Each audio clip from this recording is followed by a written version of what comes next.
조금 더 늘어. 그리고 참 쪘어서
네, 우리 다 같이 일어나서 묵도하시면서 2022년 12월 11일 둘째 주일 예배 하나님께 드리겠습니다. 다 같이 묵도하시겠습니다.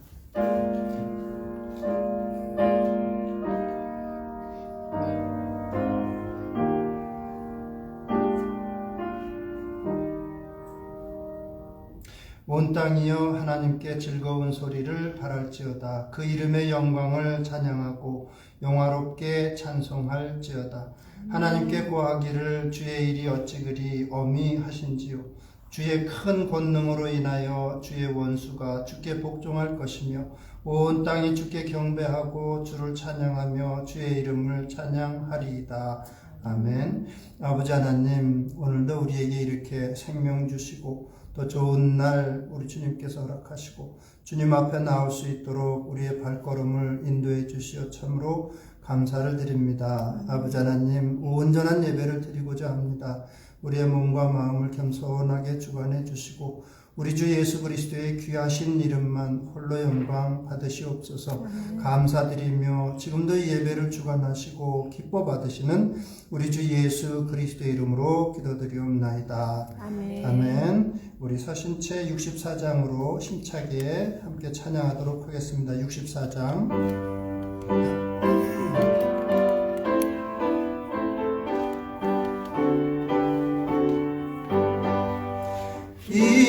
기뻐하며 경배하세 영광의 주 하나님. 주 앞에서 우리 마음 피어나는 꽃 같아 죄와 슬픔 사라지고 의심 구름 거치니 변함없는 기쁨의 주 밝은 빛을 주시네. 땅과 하늘 만물들이 주의 솜씨 빛내고 별과 천사 노래소리 끊임없이 들어봐. 물과 숲과 산과 골짜 들판이나 바다나 모든 만물 주의 사랑 기뻐 찬양하여라. 우리 주는 사랑이요 복의 근원이시니 삶이 기쁜 샘이 되어 바다처럼 넘치네. 아버지의 사랑 안에 우리 모두 형제니 서로 사랑하게 도와주시옵소서. 새벽별의 노래 따라 힘찬 찬송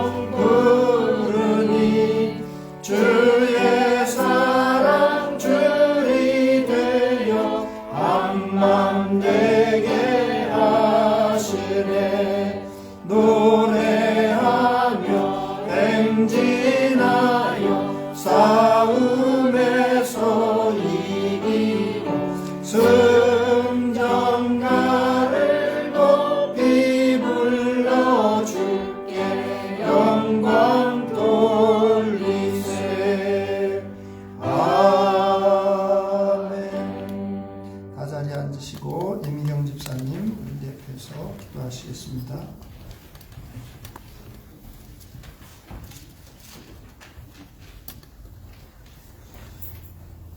기도하시겠습니다. 사랑의 하나님 감사합니다. 한 주간 주님의 은혜로 살아올 수 있었습니다. 아멘. 매주 일상에서의 시험과 고난들이 있었지만 그 모든 순간들에 주님께서 동행하셨음을 믿습니다. 아멘. 어제는 대학부가 헌신하는 찬양 예배가 있었습니다. 이번 학기 교환학생으로 왔던 친구들이 한국으로 돌아가기 전에 함께 모여 드리는 예배였습니다. 청년의 시기에 하나님을 아는 것이 더 어려운 세상이 되었습니다. 세상은 하나님이 존재하지 않거나 여러 하나님이 있다고 말하거나 스스로가 하나님이라고 가르칩니다.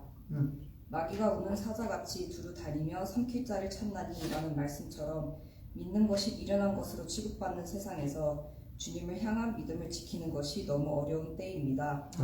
이런 때일수록 대학부 친구들이 또 청년부 소속 청년들이 주님 앞에서 세워지도록 기도합니다. 아멘. 주님께서 각 사람을 그냥 보내지 않으시고 그에 맞는 달란트와 매 순간 성령으로 함께 하시겠다는 약속과 함께 보내셨는데 청년들이 세상이 감당치 못하는 사람들이 될 수 있게 하여 주시옵소서. 아멘.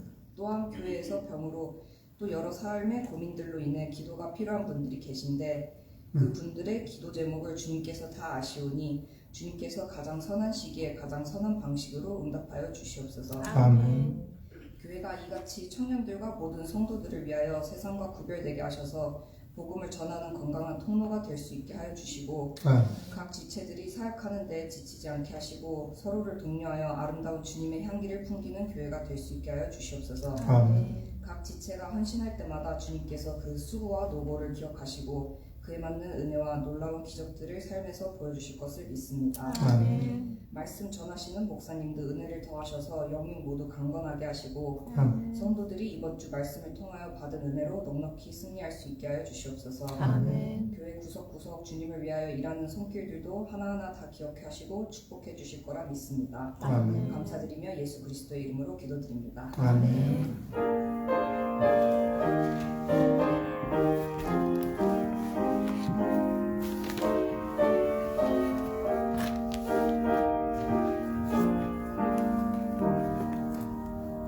앞뒤 옆에 계신 분들 반갑습니다. 전에 사랑합니다. 뭐 인사 나누시겠습니다. 반갑습니다. 전에 사랑합니다. 반갑습니다.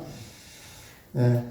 오늘 주시는 하나님의 말씀은 누가복음 1장 26절에서 45절 말씀입니다. 죄송합니다. 우리 김선영 집사님이 몸이 좀 안 좋아서 찬양을 못해서 우리가 그냥 일부 예배식으로 가도록 하겠습니다. 제가 잠시 순서를 좀 헷갈렸는데 101장 찬송 하나님께 드리겠습니다. 101장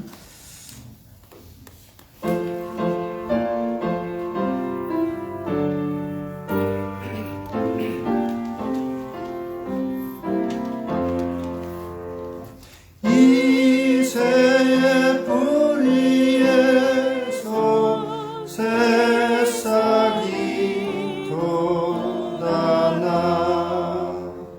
옛선지 노래대로 장미꽃 피었다. 한춘 겨울밤 주 탄생하신 이날 거룩한 날이여. 이사야 예언대로 어리신 우리 주 동정녀 마리아의 몸 빌려 나셨다. 탄생한 아기는 영원한 구세주라. 참 기쁜 날이여. 그 부드러운 향기 온 하늘 채우고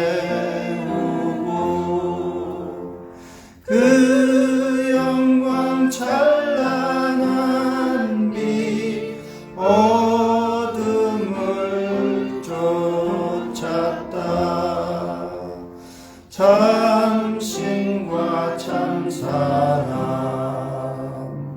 우리를 구하셨다. 영광의 날이여. 아멘. 오늘 주신 하나님의 말씀은 누가복음 1장 26절에서 45절 말씀입니다. Today's scripture is the book of Luke, chapter 1, verse 26 through 45. Book of Luke, chapter 1, verse 26 through 45. 누가복음 1장 26절에서 45절 말씀입니다. 제가 봉독해 드리겠습니다. 여섯째 달에 천사 가브리엘이 하나님의 보내심을 받아 갈릴리 나사렛이란 동네에 가서 다윗의 자손 요셉이라 하는 사람과 약혼한 처녀에게 이르니 그 처녀의 이름은 마리아라. 그에게 들어가 이르되 은혜를 받은 자여 평안할지어다. 주께서 너와 함께 하시도다 하니 처녀가 그 말을 듣고 놀라 이런 인사가 어찌함인가 생각하며 천사가 이르되 마리아여 무서워하지 말라. 내가 하나님께 은혜를 입었느니라. 보라 내가 잉태하여 아들을 낳으리니 그 이름을 예수라 하라. 그가 큰 자가 되고 지극히 높으신 이의 아들이라 일컬어질 것이요 주 하나님께서 그 조상 다윗의 왕위를 그에게 주시리니 영원히 야곱의 집을 왕으로 다스리실 것이며 그 나라가 무궁하리라. 마리아가 천사에게 말하되 나는 남자를 알지 못하니 어찌 이 일이 있으리이까. 천사가 대답하여 이르되 성령이 내게 임하시고 지극히 높으신 이의 능력이 너를 덮으시리니 이름으로 나실 바 거룩한 이는 하나님의 아들이라 일컬어지리라. 보라 내 친족 엘리사벳도 늙어서 아들을 배웠느니라. 본래 임신하지 못한다고 알려지니까 이미 6달이 되었나니 대저 하나님의 모든 말씀은 능하지 못하심이 없느니라. 마리아가 이르되 주의 여종이오니 말씀대로 내게 이루어지이다 하며 천사가 떠나가니라. 이때 마리아가 일어나 빨리 산골로 가서 유대 한 동네에 이르러 사가랴의 집에 들어가 엘리사벳에게 문안하니 엘리사벳이 마리아가 문안함을 들으매 아이가 복중에서 뛰노는지라. 엘리사벳이 성령의 충만함을 받아 큰 소리로 불러 이르되 여자 중에 내가 복이 있으며 내 태중의 아이도 복이 있도다. 우리 3절 같이 읽겠습니다. 내 주의 어머니가 내게 나오니 이 어찌된 일인가. 보라 내 문안하는 소리가 내 귀에 들릴 때에 아이가 내 복중에서 기쁨으로 뛰놀았도다. 주께서 하신 말씀이 반드시 이루어지리라고 믿은 그 여자에게 복이 있도다. 아멘. 미국에서 어린아이를 갖게 되면 보통 남자아이들 예전에는 뭐 마이클이라든지 데이비드라든지 이런 이름들이 굉장히 많이 쓰임 받았는데 역사적으로 봐서는 그런 이름들이 남자 이름쯤 굉장히 많아요. 근데 여자 이름 중에 역사적으로 가장 많은 이름을 지은 이름이 마리아라고 그래요. 메리라고 미국 사람들은 부르죠. 마리아가 제일 많다고 그래요. 역사적으로 봐서 여자 이름 중에. 근데 또 짓지 않는 이름들도 있죠. 남자들은 가론 유다 때문에 그런지 몰라도 유다라는 이름은 더 이상 잘 짓지를 않습니다. 또 여자 이름 중에 짓지 않는 이름이 있다고 그래요. 이세벨이라고 하는 이름을 잘 안 짓는다고 그래요. 이스라엘에서 그 아합 왕의 부인으로서 시돈 사람이죠. 온갖 우상 숭배를 부추겼던 이스라엘에 그래서 우상 숭배에 빠지게 했던 장본인이기 때문에 잘 짓지 않는다고 합니다. 오늘은 마리아에 관한 말씀입니다. 마리아 하면 왠지 여성스럽고 점잖을 것 같고 막 그렇죠. 그런 이름인데 믿음의 여인입니다. 하나님께서는 2000년 전에 많은 사람들을 이렇게 보시면서 이렇게 쭉 보시면서 드디어 400년 동안 잠잠하게 선지자조차도 나오지 않고 하나님의 말씀이 없었습니다. 하나님의 계시가 없었어요. 400년 동안. 정말 영적인 암흑기라고 볼 수가 있습니다. 그러다가 사람들이 언제 메시아가 올까, 언제 메시아가 올까 이렇게 메시아를 고대하게 되니까 하나님께서 드디어 메시아를 보내시기로 하는데, 메시아를 보내시기 전에 메시아가 앞으로 나와서 활동하실 것이라고 미리 엘리야의 성정을 가진 사람이 나와서 외쳐야 되기 때문에 그 역할을 할 수 있는 사람을 침례 요한으로 이제 삼으시고, 어느 집을 통해서 침례 요한을 줄까 하시고 이렇게 보시다가 예루살렘 근처에서 제사장을 하고 있는 사가랴 집안을 하나님께서 선택을 하십니다. 그래서 사가랴 집안. 근데 문제는 아이를 낳을 수 없을 정도로 나이가 많았습니다. 사가랴도 그렇고 부인 엘리사벳도 그렇고 나이가 굉장히 많았습니다. 아마 아브라함하고 사라 같이 그렇게 나이가 많았던 모양입니다. 그래서 이제 천사를 보내서 너에게 아들을 내가 주겠다고, 제사 드리는 중에 사가랴가 제사장 역할을 하는 중에 가서 말씀을 주시니까 믿지를 못하는 거예요. 사가랴가 제사장인데도. 그래서 아이 나올 때까지는 벙어리가 되죠. 그래서 하여튼 신비한 능력을 통해서 지금 아이를 주셨다는 사실을 사람들이 알 수 있게끔 벙어리가 됐어요. 제사 드리러 들어갔다가 나왔는데 벙어리가 됐으니까 저 사람이 하나님을 만난 모양이다, 이렇게 이제 사람들이 생각을 했습니다. 그리고 아이를 낳지 못하는 사람 집에 아이가 생겼습니다. 그리고 6개월 지나서 드디어 이제 하나님께서 메시아를 보내시는데 누구를 통해서 보내실까 하시다가 거기로부터 한 100km 정도 떨어졌어요. 예루살렘 부근에서 갈릴리 지금 이 나사렛이라고 하는 동네까지는 한 100km 정도가 돼요. 서울서 천안이 얼마인지 모르겠지만 한 90km 정도 될까요? 근데 한 그 정도 최소한은 되는 거리예요. 그 정도 나사렛에 있는 동네에 마리아라고 하는 처녀에게 천사가, 가브리엘 천사가 임했습니다. 그리고 이제 메시아를 내가 잉태할 것이라고 드디어 이 얘기를 하게 됩니다. 말씀을 주게 됩니다. 오늘 말씀이 이야기식으로 되어 있어서 이야기식으로 설명을 해드리는데, 이제 마리아는 사실 자기 친척 엘리사벳이 이렇게 임신했다는 소식을 듣기는 했지만 사실 자기한테 메시아가 잉태하리라고는 기대도 하지 않았죠. 당연히.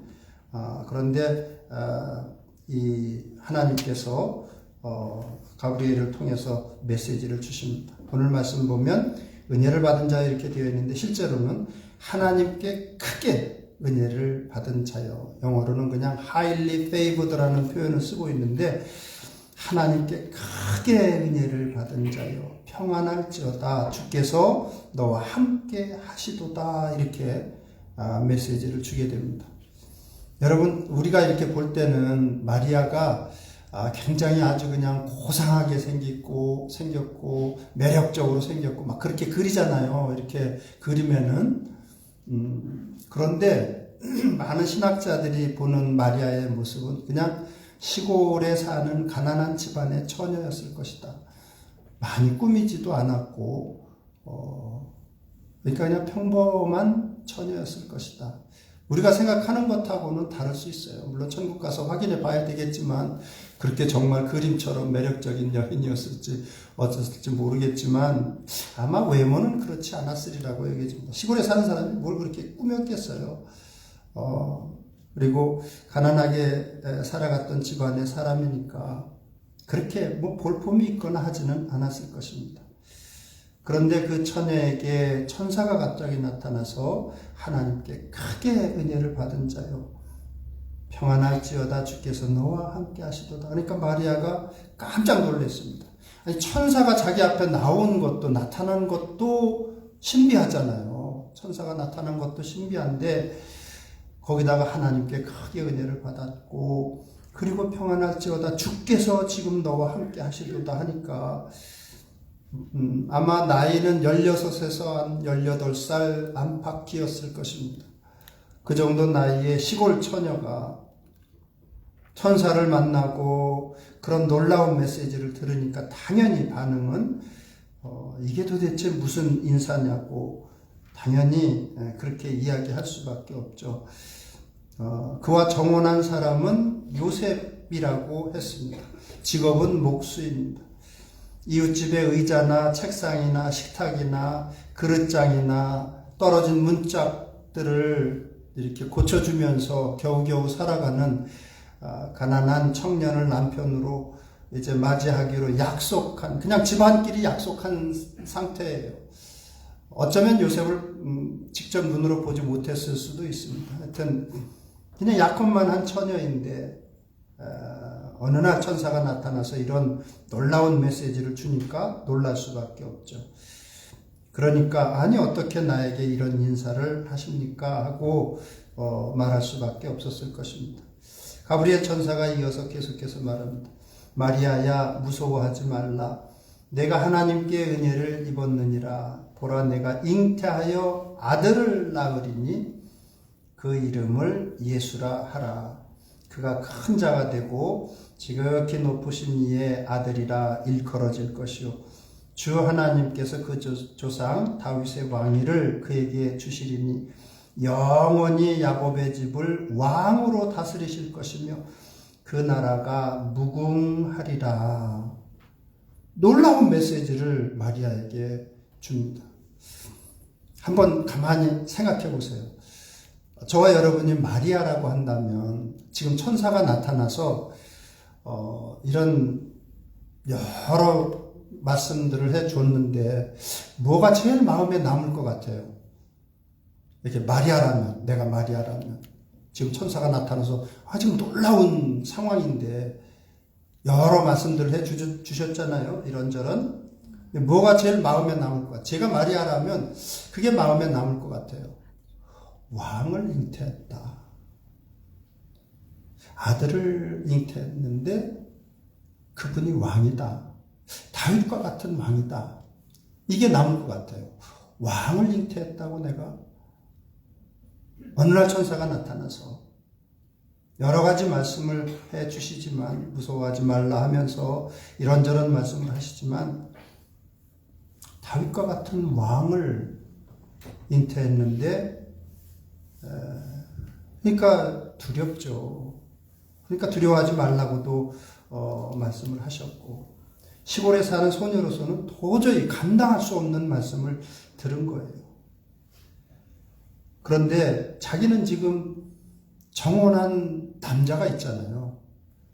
그러니까 아들이 잉태된 것이 드러나게 되면 물론 남편 될 사람에게 파혼되는 거는 뭐 거의 기정사실이고 또 동네에서도 그 당시에 유대인들은 처녀가 잉태를 하면 돌로 쳐서 죽일 수도 있었어요. 풍기를 문란하게 하는 여인이라고 해서 음란한 여인, 난잡한 여인이라고 해서 요즘 이란 같은 데 보세요. 히잡 안 썼다고 돌로 쳐서 죽이거나 뭐 죽이는 요즘 시대에도 깨인 시대에도 그런 일이 벌어지는데 옛날에는 오죽하겠어요.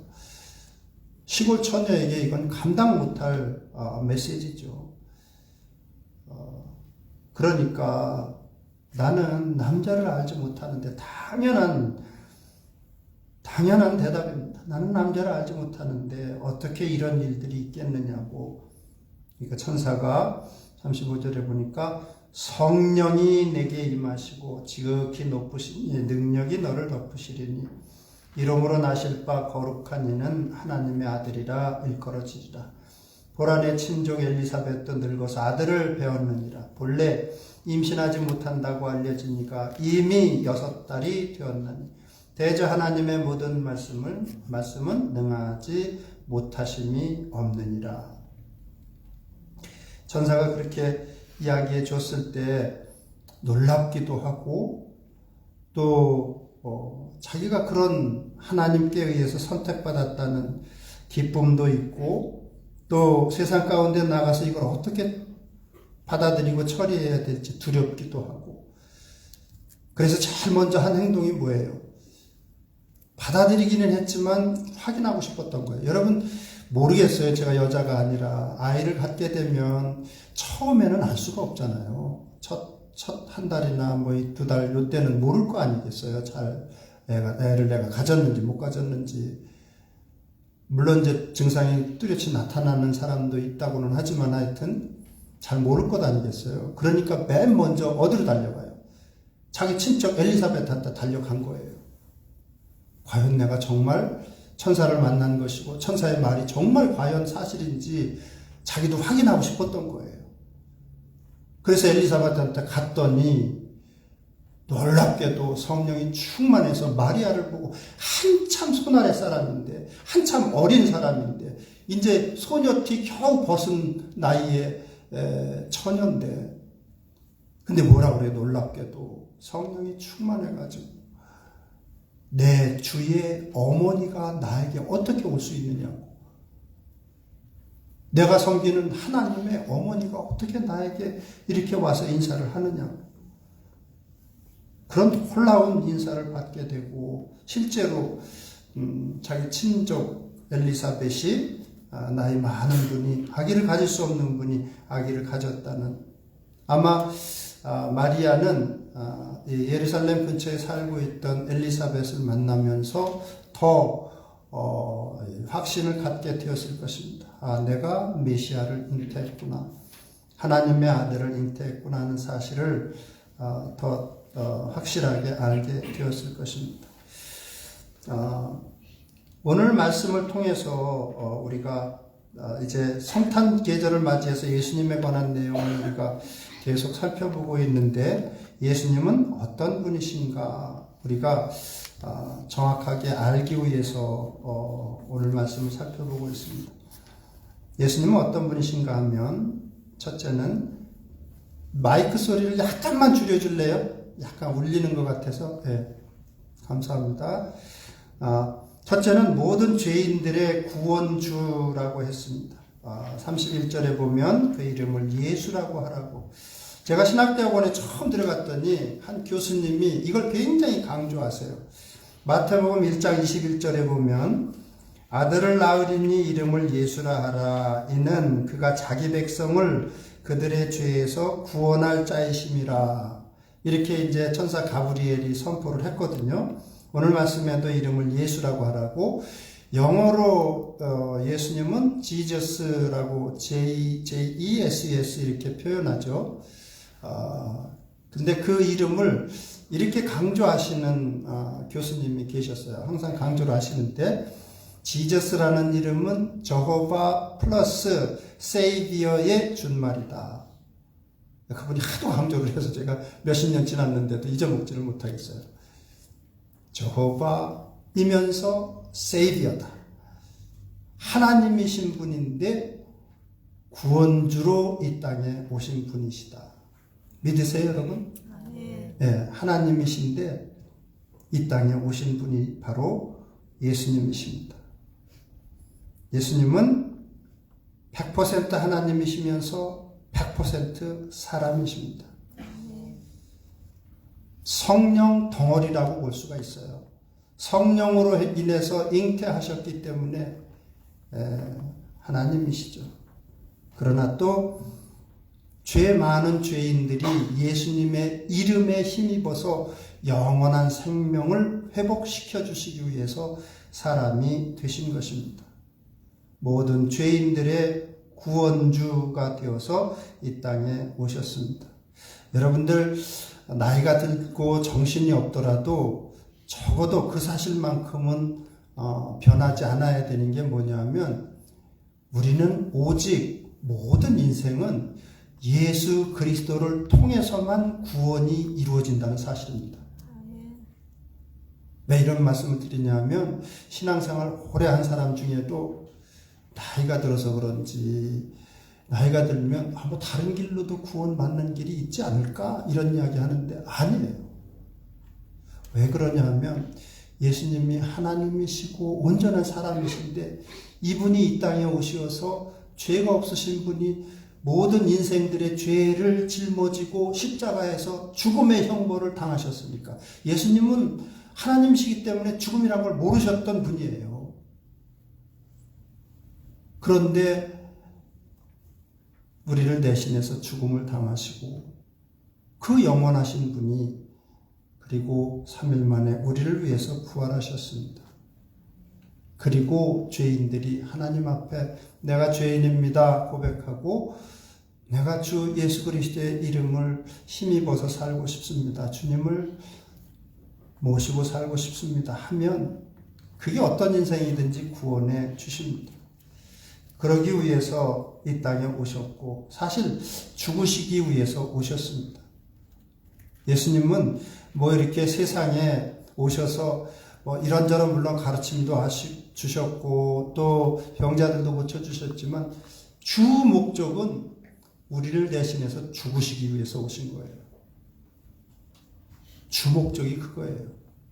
그래서 우리 같은 사람들이 당연히 죽을 수밖에 없고 지옥으로 갈 수밖에 없는 사람들이 하나님 앞에 겸손하게 내가 죄인인 거 고백합니다. 여러분 잘 살고 못 살고 윤리적으로 잘 살고 도덕적으로 잘 살고 이게 문제가 아니라니까요. 주인이 하나님이신데 내가 주인 되어서 내 삶에 내 운명의 주인처럼 살아간 게 가장 큰 죄악이라니까요. 하늘의 보좌를 이렇게 찌를 수 있는 죄악은 그 죄악이에요. 내가 하나님 인정하지 않고 하나님께서 내게 베푸신 은혜를 감사하지 않고 살아가는 죄악이 하늘 보좌를 찌르는 죄악이에요. 그건 지옥으로 갈 수밖에 없는 죄악이기 때문에 아무리 다른 사람에게 잘하고 어려운 사람 많이 도와주고 그건 부차적인 문제고 여러분 살인범들도 자기 주변 사람들한테 잘해요.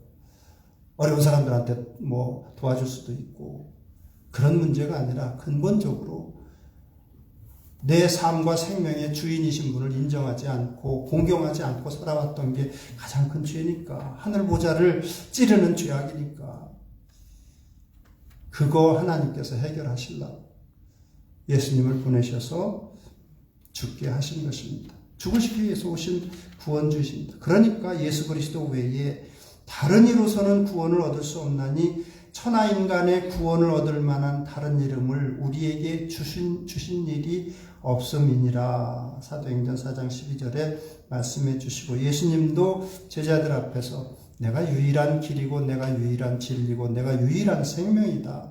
나로 말미암지 않고는 아버지께로 올 자가 없다고 예수님께서 분명히 선포를 하신 것입니다. 모든 죄인들의 구원주가 되십니다. 두 번째는 예수님은 물론 사람의 모습을 하고 있지만 지극히 높으신 하나님의 아들이라고 32절에 말씀은 가르쳐주고 있습니다. 아니 하나님의 아들이면 하나님의 아들이지 왜 하나님이냐고. 여러분 사람의 아들은 사람이에요 아니에요? 사람의 아들은 사람이죠. 소의 새끼는 뭐 송아지라고 하지만 하여튼 소죠. 그것도 그렇죠. 새의 새끼는 새죠. 그렇지 않나요? 논리적으로 하나님의 아들은 당연히 하나님이시죠. 삼위라고 하잖아요. 삼위는 성부 하나님, 성자 하나님, 성령 하나님은 이 삼위는 같은 하나님이십니다. 하나님이십니다. 지극히 높으신 하나님의 아들이십니다. 그러니까 이사야서 9장 6절에는 예수님 오시기 730년 전에 이사야 선지자를 통해서 하나님께서 예수님의 이름을 Mighty God이라고 그러잖아요. 그 이름 중에 하나가. 그리고 요한은 지난주에 나눴지만 요한은 그렇게 본 거예요. 태초부터 계시던 말씀 로고스가 하나님이신데 그 하나님이 예수님이셨다. 자기들이 만져보고 옆에서 같이 먹고 했던 분이 그 바로 하나님이시라는 사실이 너무나도 기가 막히니까 사도 요한은 그렇게 표현하는 거예요. 아, 그분이 바로 하나님이셨구나. 예수님도 여러 차례에 걸쳐서 제자들 앞에서 요한복음 10장 30절에 보면 수전절에 솔로몬 행각에서 제자들 앞에서 나와 아버지는 하나이니라 분명하게 선포하셨고 또 빌립이라고 하는 제자가 주여 아버지를 보여주셨으면 좋겠습니다. 그러니까 뭐라고 그래요? 예수님이 이렇게 제가 이렇게 표현하면 좀 그렇지만 솔직하게 이렇게 표현하면 쉽게 표현하기 위해서 야, 이 녀석아, 너는 내가 너하고 함께 이렇게 오랫동안 같이 먹고 자고 옆에서 이렇게 같이 살았는데 나를 본 사람은 아버지를 보았거나 어찌해서 이때까지 이렇게 같이 지내면서 또 뭘 아버지를 보여달라고 그러느냐. 그렇게 예수님께서 말씀하시잖아요. 나를 본 자는 아버지를 보았거늘 어찌하여 나로 하여금 아버지를 보여달라고 그러느냐. 빌립이라고 하는 제자 앞에서 그렇게 말씀을 하시죠. 예. 지극히 높으신 하나님의 아들이십니다. 세상에 어리석은 사람들, 무식한 사람들이 뭐 4대 성인 중에 하나 뭐 이런 소리 하는데, 아니 공자나 석가나 뭐 마호멧 이런 사람들이 사람들을 위해서 죽었다는 말도 없고, 또 그들이 죄 없이 살았다는 기록도 없습니다.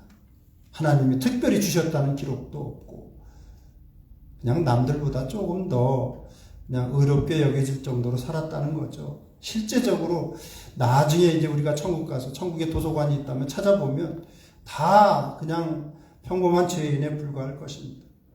세 번째, 무궁한 나라의 왕이라고 33절에 말씀해 주시고 있습니다. 영원한 나라의 왕이 바로 예수 그리스도십니다.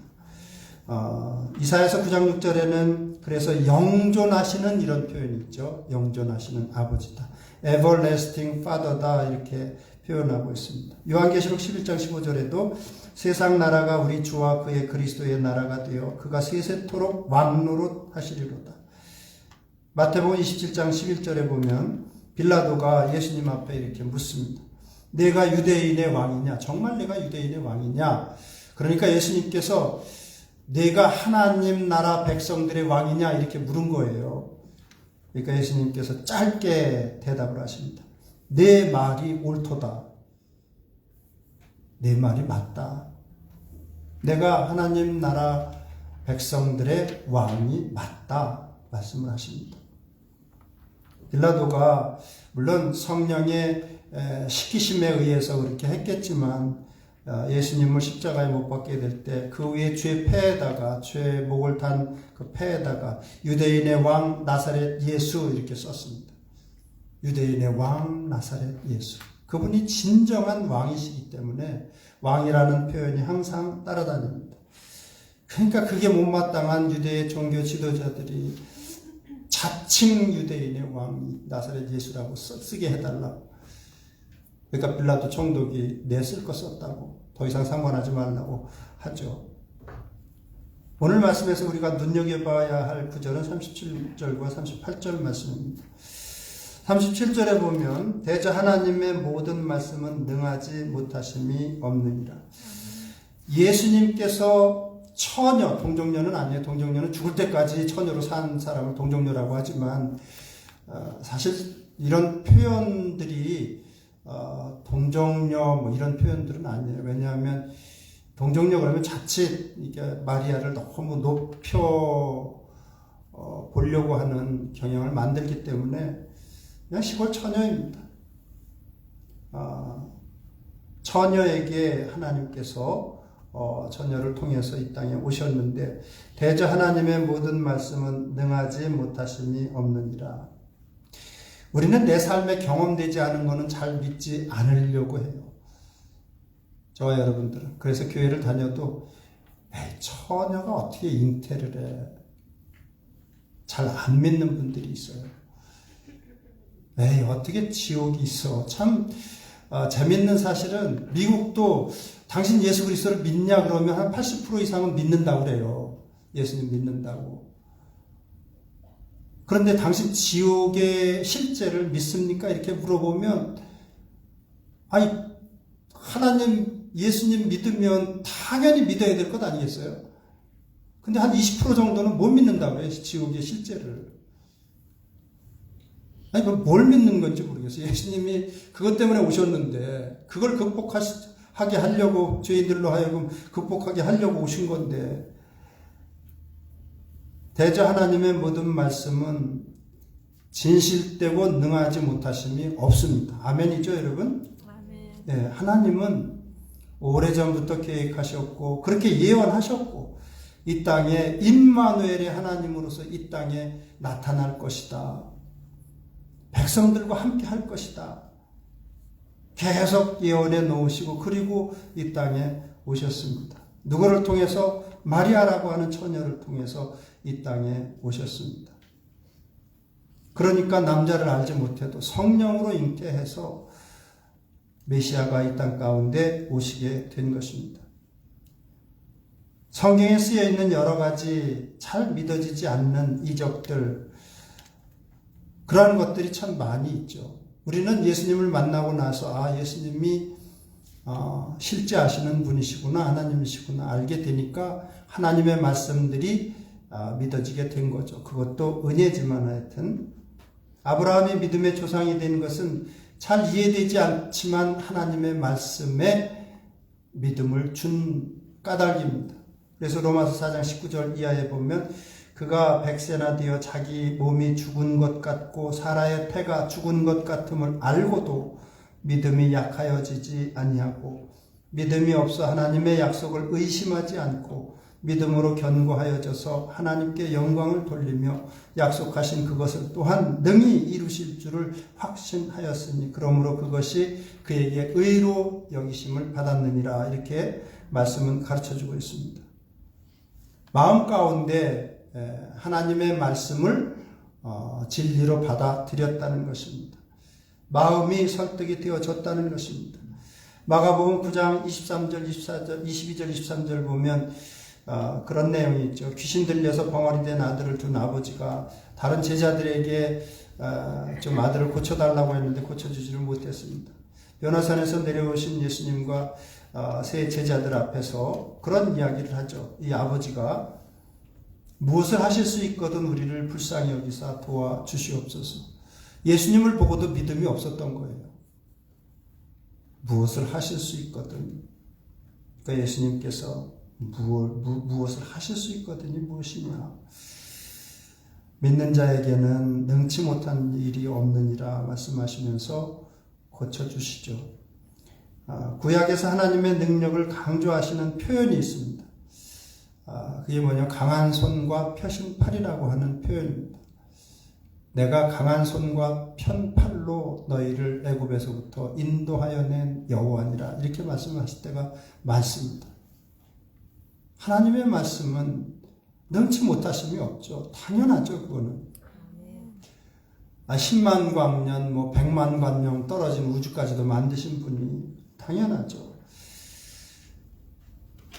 유대인들은 아직도 예수님이 메시아이심을 차마 믿지 못하고 있습니다. 물론 믿는 유대인들이 이제 점점 많아지고 있는데 대부분의 유대인들은 아직도 예수님이 메시아 되심에 대해서 의심하고 있습니다. 믿지를 않고 있습니다. 왜 믿지 않냐면 가장 큰 이유는 하나님이 사람이 되실 수 없다는 거예요. 하나님이 어떻게 사람이 되냐는 거예요. 창조주가 어떻게 피조물이 되느냐는 거예요. 그건 말이 안 된다는 것입니다. 그래서 이 사람들은 이사야서 53장 메시아가 사람을 대신해서 고난을 당하고 죽임당한다는 사실을 이사야서 53장을 안 읽어요. 아예 안 읽어요. 이사야서 53장. 사실 오늘 이사야서 53장을 나눌까 그러다가 그래도 예수님 오신 것을 나누고 좀 그러기 위해서 오늘 본문을 택해봤는데 이 사람들은 안 믿고 안 들여다봅니다. 이사야서 53장만큼은. 가장 중요한 우리에게 의미가 있는 말씀인데도 불구하고 유대인들은 그걸 들여다보지를 않습니다. 하나님은 저와 여러분들을 얼마나 사랑하시는지. 그래서 여러분 중에 아직 예수님 앞에 믿음을 고백하지 않으신 분들도요. 왜 이렇게 이런 말씀을 듣게 하시는가 하면 사랑하셔서 그래요. 정말 사랑하시기 때문에. 진리는 알고 가자. 네가 선택을 하든 안 하든 그건 내 몫이지만 진리는 일단 알고 가자 해서 여러분들 귀에 복된 소식이라고 복음이 들려지는 거예요. 물론 결단을 하고 안 하고는 정말 중요한 문제인데 그건 본인 몫이고요. 하나님은 우리에게 자유의지를 주시고 기다리십니다. 계속 말씀을 하세요. 계속 믿어야 된다, 믿어야 된다. 지금은 이제 말씀을 하시는 게 마음으로 맺히는 거죠. 우리한테는. 그래 나도 믿어야 돼. 믿고 살아야 돼. 예수님 이름 의지하면서 살아야 돼. 하나님을 인정하고 공경하면서 살아야 돼. 알기는 하죠. 근데 여러분, 기회가 많지 않을 수 있어요. 어쩌면 한국에 이제 여기 계시다가 1년 또는 6개월 아니면 길으면 2년 이렇게 계시다가 이제 돌아가시잖아요. 한국에 가시면 아마 그런 점들이 안타까운데 이렇게 가까이서 하나님께서 강하게 말씀하시는 것을 들을 기회가 많지 않을 거예요. 하나님의 자녀가 되고 영원한 생명을 회복하고 천국에 들어가고 하는 것에 대한 믿음이 여기서처럼 이렇게 가깝게 다가오기가 쉽지 않을 수 있습니다. 그래서 저는 우리 믿는 사람들은 우리 주변에 아직도 여기 안 믿는 분들 많잖아요. 그러다 또 한국 요번에 이제 돌아가시는 분들도 많이 있고 그런데 다 믿으라고 믿어야 된다고 자꾸 권면하시고 여기 있는 동안 하여튼 믿음을 고백하고 돌아갈 수 있도록 이렇게 해주셔야 되는 게 우리가 해야 될 몫입니다. 두 번째는 38절 말씀인데 마리아가 이르되 주의 여종이오니 말씀대로 내게 이루어지이다. 처녀가 20살 글쎄 안 됐을 것 같아요. 20살도 안 된 처녀가 이런 놀라운 말씀을 듣고 자기가 위험에 빠질 수도 있는데 May your word to me be fulfilled 이렇게 천사에게 가브리엘에게 당신의 말이 내게 그냥 이루어지기를 원합니다 하고 놀라운 고백을 합니다. 평소에 하나님을 사모했다는 뜻이죠. 마리아의 뒤에 나오는 찬가를 이렇게 들어보면 마리아가 구약에 있는 말씀들을 많이 알고 있다는, 외우고 있다는 사실을 알게 됩니다. 제가 그런 이야기 나눈 적이 있는데 하나님을 진정 사랑하는 사람들은 하나님의 말씀을 가까이 해요. 또 하나님을 진정 경외하는 사람들을 가까이 합니다. 그렇죠, 여러분? 네, 마리아는 비록 시골 사람이기는 하지만 시골 처녀이기는 하지만 하나님에 대한 사모함이 있었습니다. 그러니까 하나님 말씀을 많이 마음에 담고 있었던 거예요. 그래서 놀랍게도 마리아는 그런 내용을 천사 가브리엘에게 들었을 때 주의 계집종이 말씀대로 이루어질 것이라고. 이게 여러분 단순한 것 같지만 그렇지 않아요. 놀라운 믿음입니다. 모세 여러분 아시잖아요.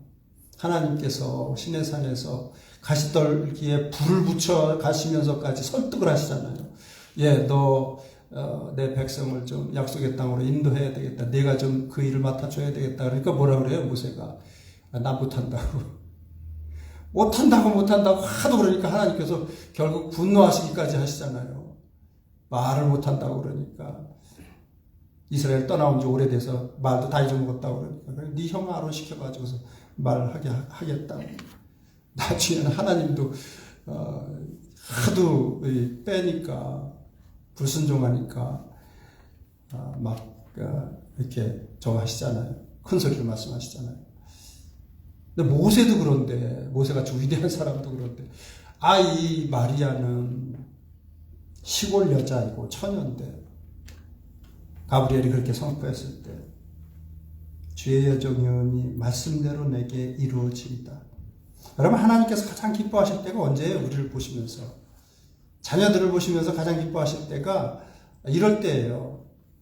요즘에 사무엘상 나누는데 사무엘상 지난 금요일날 그 내용 나누는데 우리가 잘 아는 내용 순종이 제사보다 낫고 듣는 것이 순양의 기름보다 낫다고 그 말씀 나누는데 여러분 정말 그렇습니다.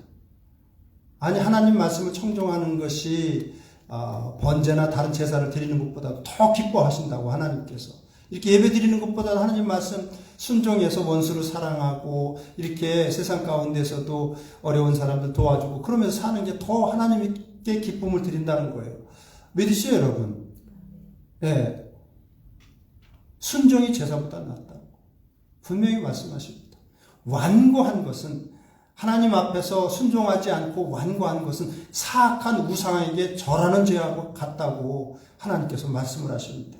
근데 우리가 어때요? 완고할 때가 많거든요. 하나님 말씀 온전히 순종하지 못하고 내 고집대로 내 생각대로 행할 때도 많고 그럴 때가 얼마나 많아요. 근데 이 마리아는 정말 믿음의 여인이었습니다. 그렇다고 해서 여러분 주의해야 될 것은 마리아를 지나치게 숭배할 것까지는 아니라는 거예요. 그냥 죄인 중에 한 여인이에요. 그냥. 그래서 자꾸 동정녀 그러면서 숭배하는 그러한 잘못은 저지르지 말아야 되죠. 성경에도 누가복음 11장 27절 28절 보면 무리 중에서 한 여자가 갑자기 여러 사람들에게 가르치시고 있는데 예수님이 한 여자가 이렇게 큰 음성을 높여서 이르되 당신을 뺀 태와 당신을 먹인 저지 복이 있나이다 이렇게 외칩니다.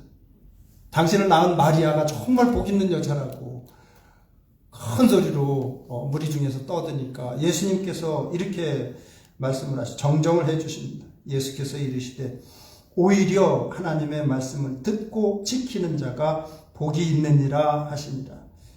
종종 예수님을 어머니 마리아와 형제들이 찾아온 적이 있습니다. 그럴 때 한 번은 예수님께서 누가 내 형제요 자매요 모친이냐 내 말을 듣고 행하는 너희들이 아니냐 이렇게 말씀하신 적도 있습니다. 그만큼 순종이 중요한 일이고 하나님께 참된 기쁨을 드리는 우리의 모습은 순종의 모습이라는 사실입니다. 그래서 성경에 보면 요한계시록 1장 3절에도 이 예언의 말씀을 읽는 자와 듣는 자와 그 가운데 기록한 것을 지키는 자는 복이 있나니 때가 가까움이라. 하나님의 말씀을 읽는 자도 복이 있고 듣는 자도 복이 있고 한데 그 가운데 기록한 것을 지키는 자가 정말 복이 있다고. 요한계시록 22장 7절에도 이 예언의 말씀을 지키는 자는 복이 있으리라 이렇게 말씀해 주시고 있고 마태복음 7장에도 뭐라 그래요? 하나님의 말씀을 듣고 순종하는 자들이 반석 위에 집을 짓는 사람들 같다고 말씀해 주십니다. 나중에 하나님의 심판이 있을 때에 그 심판을 이기고 하나님 앞에 자녀로 설 수 있기 때문에 그렇습니다. 저나 여러분이나 하여튼 하나님의 말씀 귀하게 여기고 이 성탄 계절에 하나님의 말씀은 틀림없는 진리가 되고 능력의 말씀이니까 귀하게 여기시고 가까이 하시고 또 오늘 말씀에 나오는 마리아처럼 순종으로 하나님을 기쁘시게 하면서 또 예수님 오신 이 계절에 믿음의 새로운 결단도 하시고 순종을 또 결단하시고 하나님을 기쁘시게 하는 모두가 되시기를 주님의 이름으로 축원합니다. 기도하시겠습니다. 살아계신 아버지 하나님, 오늘은 마리아를 통한 메시아의 탄생을 알려주는 내용을 저희들 살펴보았습니다. 참 시골 처녀이기는 하지만 정말 놀라운 믿음을 가지고 있고 자기의 앞날이 어떻게 될지도 모르는데도 불구하고 그런 것에 대한 두려움이 반드시 있을 터인데 그래도 하나님의 말씀에 자신의 삶을 드렸던 마리아의 모습을 살펴보았습니다. 아버지 하나님, 우리는 말씀을 알면서도 얼마나 많은 순간 말씀을 거부하고 때로는 불순종하며 하나님의 마음을 아프게 하는지 모릅니다. 그런 모든 불순종의 죄악들 주님께서 저희들 아시오니 용서하여 주시고 이제 후로는 아버지 하나님 말씀을 더욱더 가까이 하는 가운데 순종으로 주님을 기쁘시게 하는 삶을 살아가는 우리의 삶이 되게 하여 주시옵소서. 감사드리며 함께 하시는 예수님의 이름으로 기도드리옵나이다. 아멘. 이 시간 봉헌 시간인데 봉헌원들 앞으로 나오시기 바랍니다.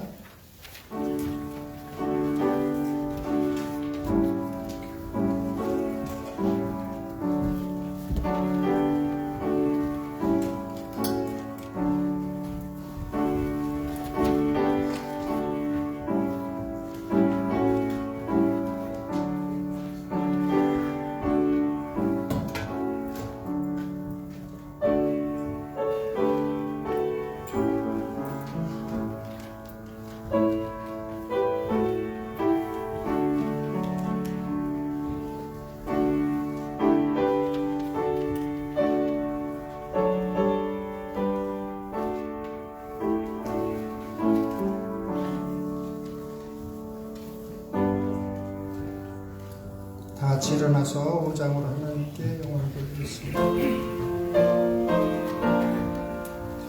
이 천지가 만을 위하여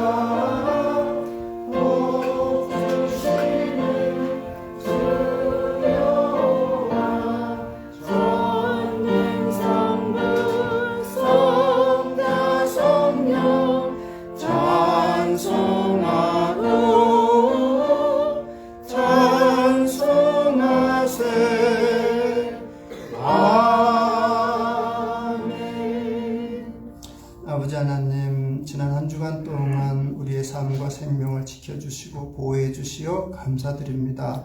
아버지 하나님 또 필요한 것 생길 때마다 넉넉하게 좋은 것으로 공급해 주시어 감사를 드립니다. 감사하는 마음으로 주님 앞에 헌물을 드립니다. 아버지 하나님 믿음으로 드리는 귀한 지체들의 헌물 주님께서 기쁘게 받아주시고 약속하신 대로 하늘의 영원한 것으로 또 이 땅의 좋은 것으로 공급하여 주시옵소서. 아버지 하나님 이 물질이 쓰여지는 곳곳마다 하나님의 영광이 드러나게 하시기를 원하옵고 감사드리며 함께 하시는 우리 주 예수 그리스도의 이름으로 기도드리옵나이다. 아멘. 우리 104장 찬양 힘차게 부르고 축도함으로 예배를 마치도록 하겠습니다.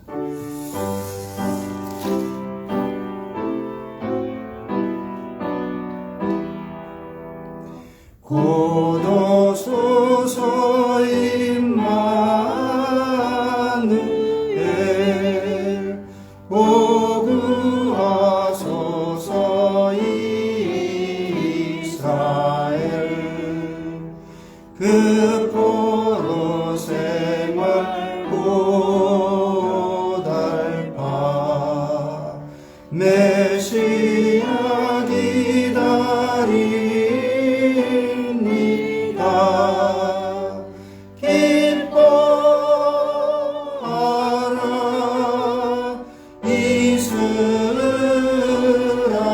이스라엘 고도시오 임마누엘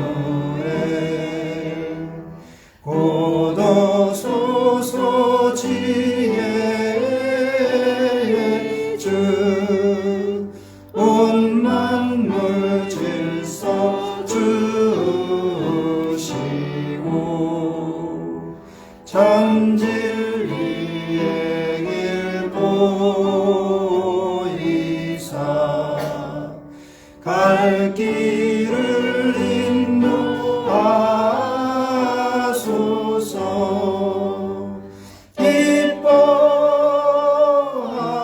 기뻐하라 이스라엘 고도시리오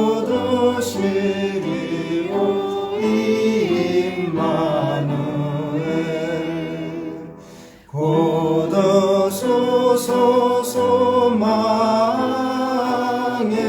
주 만백성 한마 이루어 시기와 분쟁 없애고 참평화 채워 주소서. 기뻐하라 이스라엘 고도시리오 임마누엘.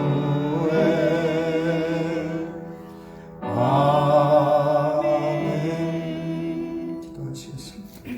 지금은 우리 주 예수 그리스도의 은혜와 하나님 아버지의 극진하신 사랑하심과 성령님의 감화 감동하시며 충만하신 은총이 이 자리에 있는 모든 성도들과 그 가정과 일터 위에 이제부터 영원토록 함께 하시기를 우리 주 예수 그리스도의 이름으로 축원하옵나이다. 아멘.